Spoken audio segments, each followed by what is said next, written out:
In today's video, we're going to be talking about optimization, which is a thing we can do in calculus that we can actually apply to the real world. Basically, we're given a real world problem, and we're given a constraint, and with that constraint, we must find the maximum or minimum value in order to optimize this problem based on the constraint. We're going to use these 4 steps to solve a couple problems today. We're going to use this 4-step process to solve all optimization problems. The first one is to draw a picture. When given real world problems, it makes most sense to draw a picture just so we can visualize what's going on. Second, we're going to write an equation for the quantity we want to optimize. Say we want the largest area possible or the minimum cost. We want to write functions so we can optimize those things. Third, we need to use our constraint to write our multivariable function as a single variable function. This will make more sense as we do problems in this video. And then of course, the 4th step is just to solve the problem. In our first problem, we have a farmer that has 2,400 feet of fencing total. He wants to build a rectangular pen that shares a side with a straight river. What is the maximum size of pen that we can create with our constraint of 2,400 feet of fencing and a fenced-in area that has a river next to it? Our first step is to draw a picture of the scenario. So first I'm going to use this blue to represent the river. I'm going to just draw this picture up here.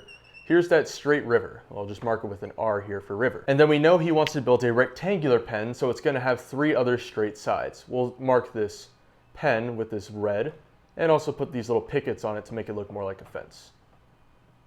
Now remember, since this pen shares a side with the river, we don't need to build fence here, so we actually only have 3 sides to worry about. And it's also very important to note that this is a rectangular pen, so the area is equal to the length times the width. So how can we solve this problem? Well, our second step is to write an equation that can help us optimize this area. We know that we're trying to build a rectangular pen, but we don't need one of the sides because of the river. So we actually have 2 side lengths that are the same and 1 side length that is different. So let's just say that we have 2 with a length and 1 with a width, like so. We have our 2 sides that are denoted by length and our 1 side that's denoted by width. One of our sides is this river, which means we don't need to build fencing there, which means we're only working with 3 sides. But the maximum amount of fencing we can use is 2,400 feet. This is our constraint, and we have to use this constraint in order to find the maximum area possible for our fence here. So knowing that we have 2 length and 1 width, we can write an equation with multiple variables. Let's denote length with x and width with y.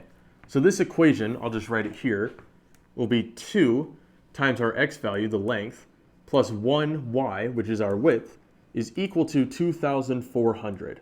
This is the maximum amount of fencing we can use because this is what he has. Here's our problem though, is that we have 2 variables here. So we're going to have to change this multivariable equation into a single variable equation. Let's rewrite this equation in terms of y. After all we have to do is subtract 2x, and we get our new equation, y is equal to 2,400 minus 2x. Now remember, we're trying to optimize a maximum area. This is simply talking about the maximum perimeter. So how can we translate this function of perimeter, aka the maximum amount of fence we can use in our little project here, into our area function? Well remember, we denoted this length as x and our width as y. And we can turn this function into a single variable function since we know that y is equal to 2,400 minus 2x. So the function for area is just x times y, or length times width. Remember, length is x, width is y. So since we know what y equals, we can just plug in y to our equation.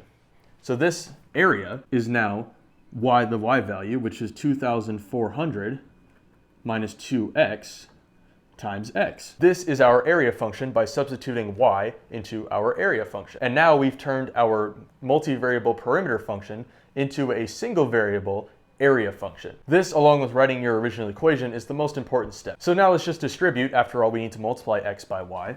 Let's distribute like this. So now our area function, a, turns into 2,400x minus 2x squared. Let me put a little comma there. So this is our area function, but how do we know when we found the maximum possible area? Well, in my last few videos, we've been talking a lot about critical points, and we always denoted that a critical point was whenever the derivative of the function, so d dx of f of x, is equal to 0. And in this case, we have a parabola. X squared is always in the form of a parabola. Let's draw a graph here just to show you what this function may look like. Remember, a parabola is just an arc that has a minimum, or if it's negative, a maximum point. In this case, we have a negative sign in front of our x squared, so we have a parabola that looks something like that, which means this parabola has a maximum point. And at this maximum point, the derivative of that function at that given point is 0. And that derivative line is flat. And we are looking for that point. So we need to take the derivative of this function and figure out when it equals 0. So let's do that here. We're going to take the derivative of this area function, d dx, with respect to x. So the derivative of 2400x is just 2400. X to the first power times any constant, its derivative is just whatever is the coefficient. And then the derivative of 2x squared, let's use the power rule. We bring this 2 to the front and subtract 1. We get 2 times 2 is 4. 2 minus 1 is 1, which means we have x to the first power, but x to the first power is just itself, so we don't even need to write it. Now we want to find the point where this function is equal to 0, as we denoted up here, because that's the maximum possible value on our negative parabola. So let's set this function equal to 0. Now to solve, it's pretty easy. Let's just add 4x to both sides. Then we get 2400 is equal to 4x. Now in order to isolate for x, we just need to divide by 4, and x is equal to 600. Now this is not the maximum possible area, but this is the length of these two sides here that we need in order to create the maximum possible area.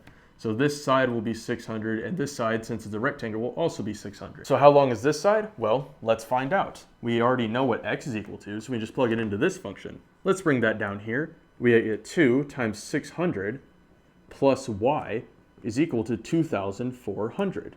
2 times 600 is just equal to 1200, or 1200, plus y is equal to 2400. Let's just subtract 1200 to isolate for our y variable, which means y is equal to 1200.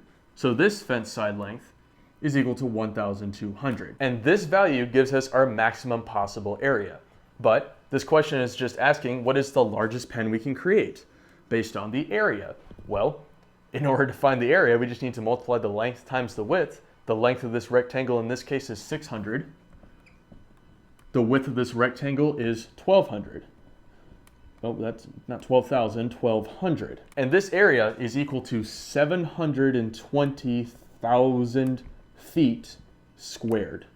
And that is the maximum possible area we can create given 2,400 feet of fence with one side facing the river. That's not so bad, right? Let's review our steps. First, we used our word problem in order to draw the picture. This picture yielded one side with the river, one long fence side, and two shorter sides in order to create our rectangular pen.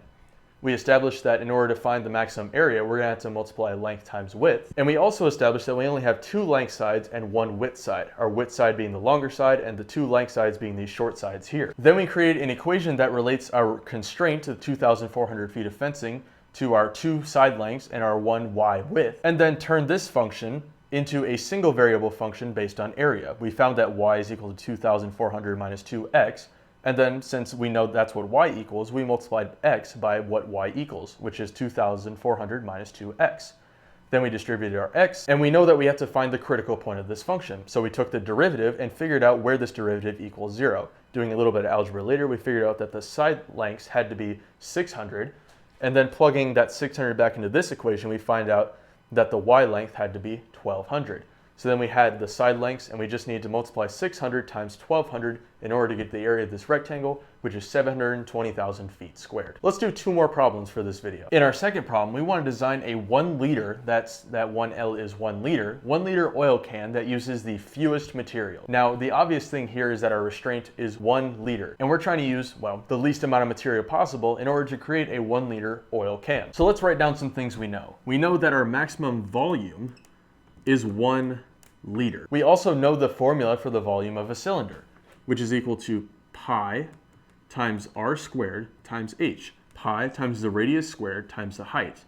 And this also has to equal 1,000 centimeters cubed. So this is the volume we're looking for, 1,000 centimeters with the fewest materials. We also know that the area of a cylinder is 2 times pi times the radius times the height. And we also know that the surface area of a cylinder is equal to 2 times pi r squared plus 2 pi times the radius times height. This represents the two circles on the top and bottom of a cylinder, and this represents that rectangle that technically is in the middle. If you were to unwrap a sheet of paper, it would form a rectangle like this, and when you roll it back up, it would look like a cylinder, like this. So this side, this area here, is just a rectangle with a side length of 2 pi r, because that's the circumference of the circle, which gives us the side length of this rectangle, and then of course just times the height for the other side here. Before I get too ahead of myself, let's draw a little picture of our cylinder over here, and I'll make it look a little nicer than the one I just drew. So here's a little cylinder we got going here,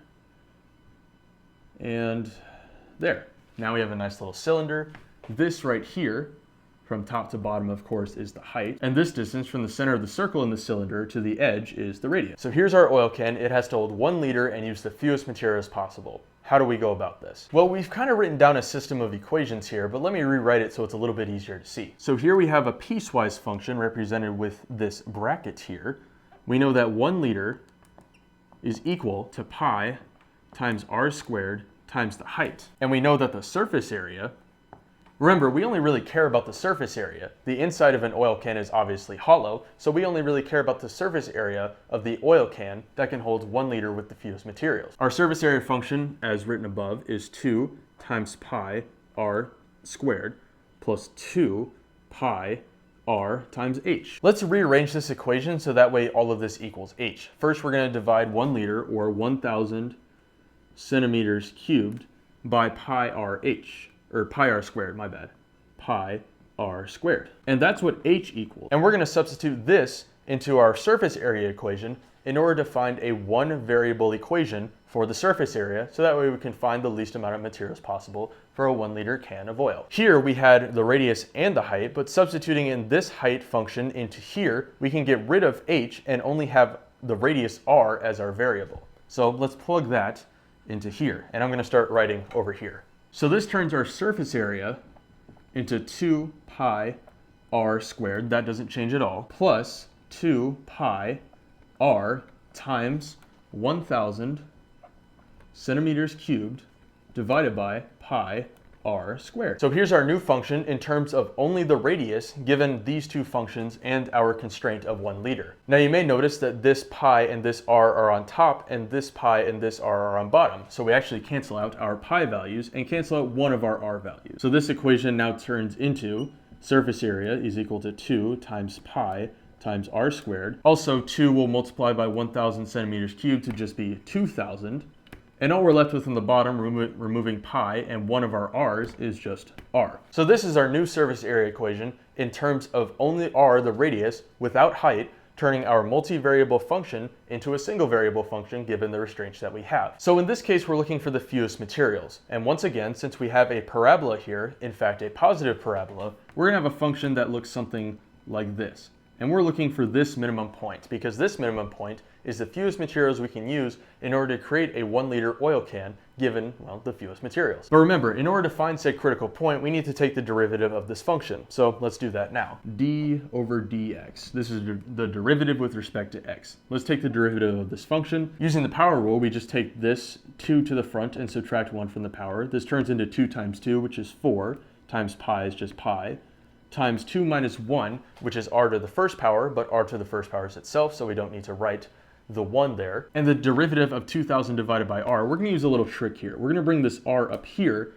so that will equal 2,000 times r to the negative first power. A variable or anything to the negative first power means that it's just in the wrong side of the fraction. This is equivalent to 2,000 divided by r. In case you don't know what I did here, I'm going to write 2 divided by x here. I want to change this from being a fraction into not a fraction.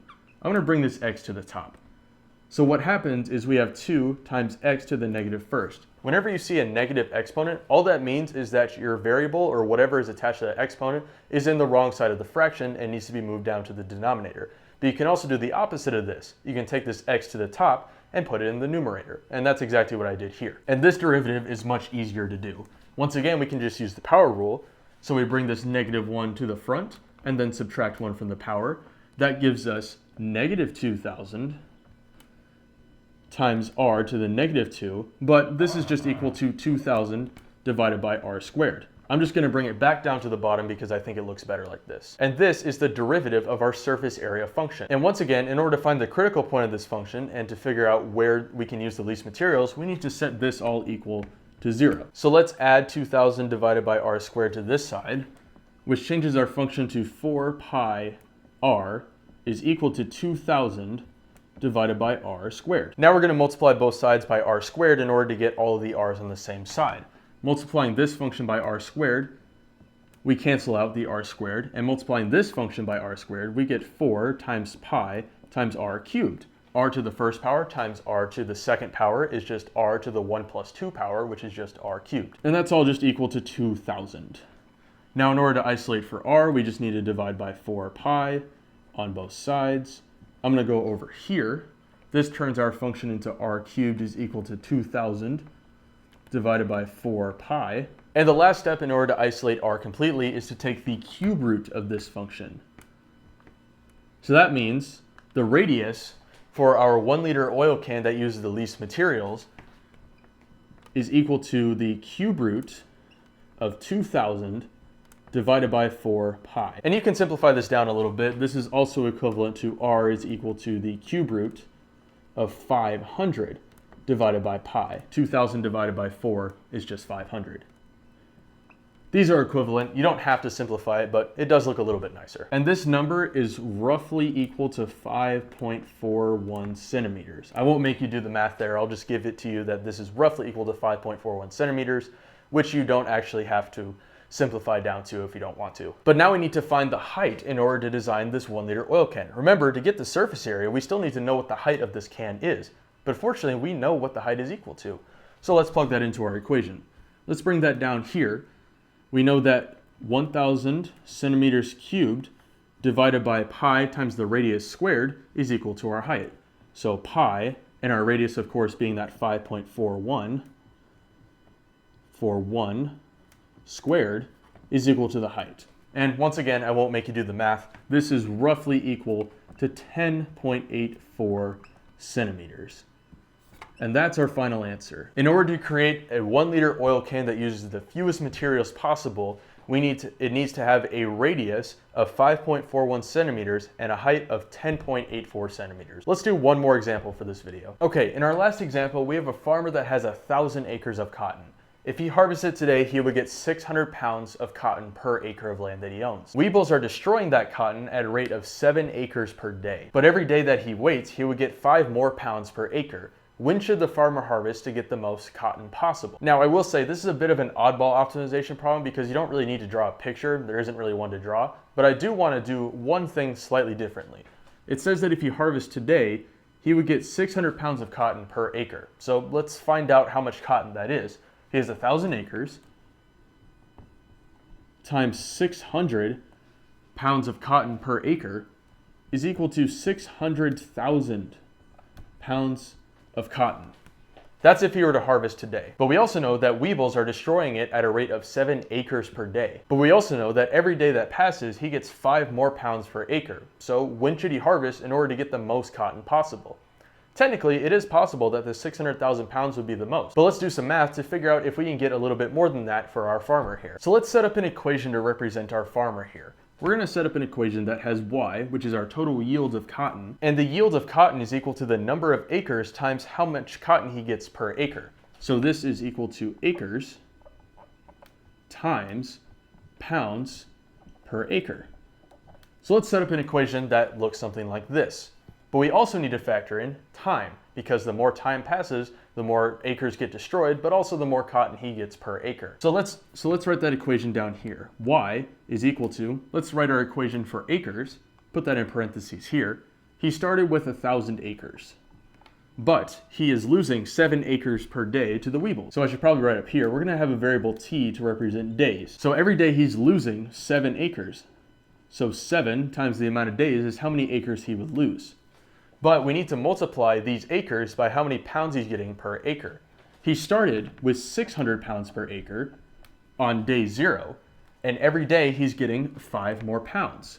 So 5 times every day that passes, t. And we can confirm that this equation is correct using our base equation. If we set t equal to 0, aka harvesting right now, we would get 1,000 minus 0 times 600 plus 0, which would just be 1,000 times 600, which is exactly what we have up here. So this equation is correct, but I also want to note that the only variable that we have to worry about is t, the amount of time, which means this equation is already in single variable form, and unlike our past problems, we don't need to change this into a single variable problem because there's already only one variable to worry about. So that's a nice little step we don't have to do in this problem. Let's now distribute in order to get our new function.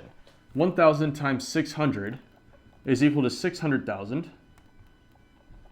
1,000 times 5 is equal to 5,000 t, because we have this t variable here.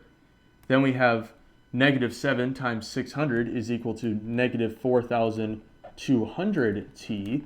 And then negative 7 times positive 5 is equal to negative 35 times t squared.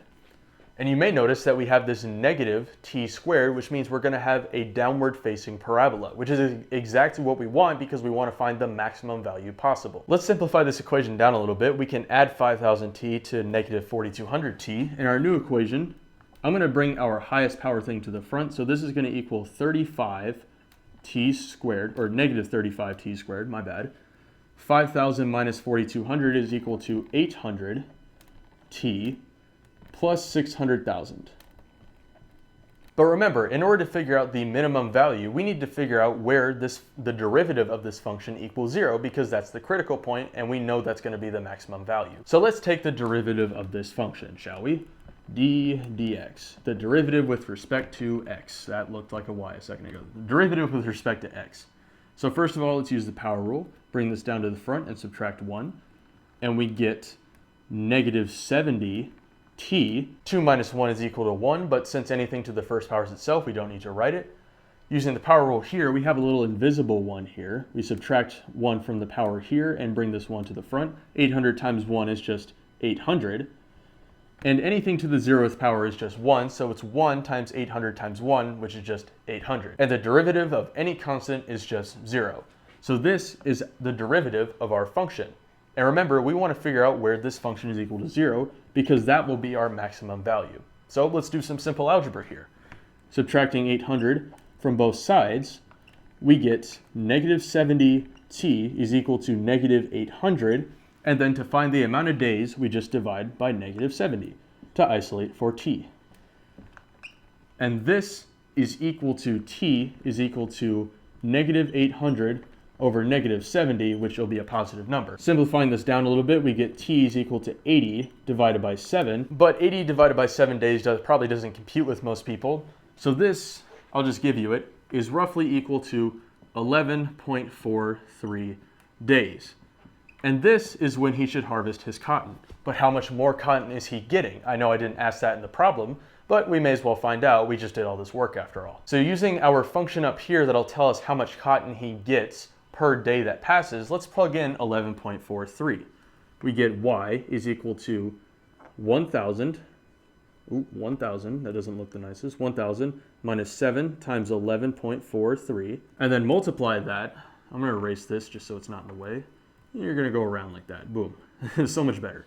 Anyway, we need to multiply this by 600 plus 5 times 11.43.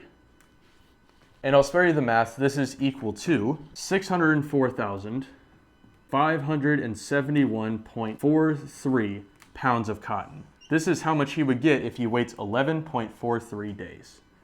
So we know that this is the most optimal time for him to harvest. It's more than what he would have originally got, but if he waits any longer, he's going to start losing cotton and losing money. I hope you guys enjoyed this video. I know it's been a little bit since I've uploaded. I've been sick. I've had just school stuff to work on, but I hope this video was helpful. Consider subscribing if it was, and check out the Calculus 1 playlist if you want to learn more calculus or you need help in other subjects that I've already covered. I'll see you guys in the next video.